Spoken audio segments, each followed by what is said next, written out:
who knows me knows how much I love clothes. But I've become increasingly aware of the problems of fast fashion, especially since running a sustainable fund. There's no perfect solution, but I've been trying to do more of mending and altering my clothes instead of buying new, and sometimes even making my own pieces.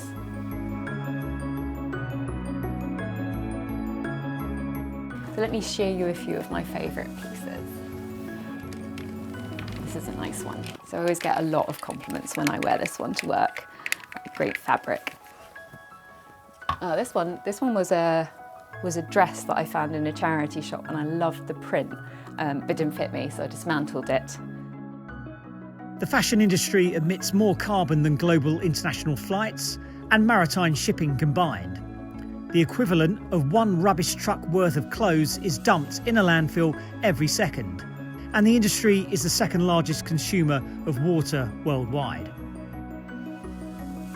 I am aware this is only a partial solution, because I'm still buying shop-bought textiles, and most of the water and chemicals used in the fashion industry is in the production of fabrics.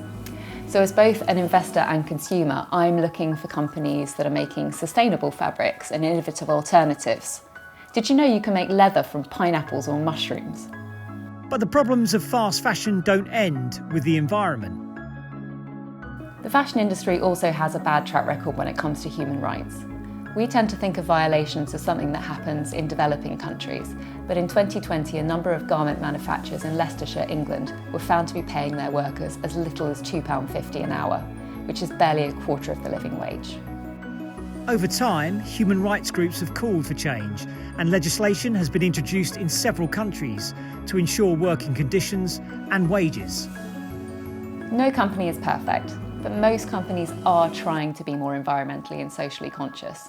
For example, Deckers, which owns brands like Teva and UGG, works very closely with its suppliers, providing over 300 hours of training every year in topics from restricted substances to worker rights. It also audits all of its factories at least annually. From an environmental point of view, it has targets on energy use, CO2, water waste for every single one of its brands. And it's developed some really innovative end-of-life solutions. So, for example, these sandals, once I've worn them to death, can be recycled into children's playgrounds or running tracks.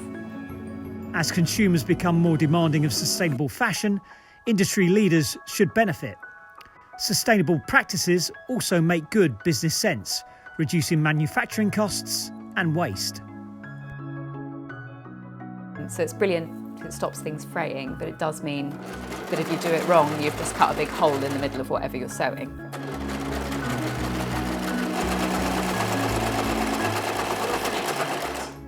What's my next project? I am making my mum a dress to wear to my brother's wedding. Wish me luck.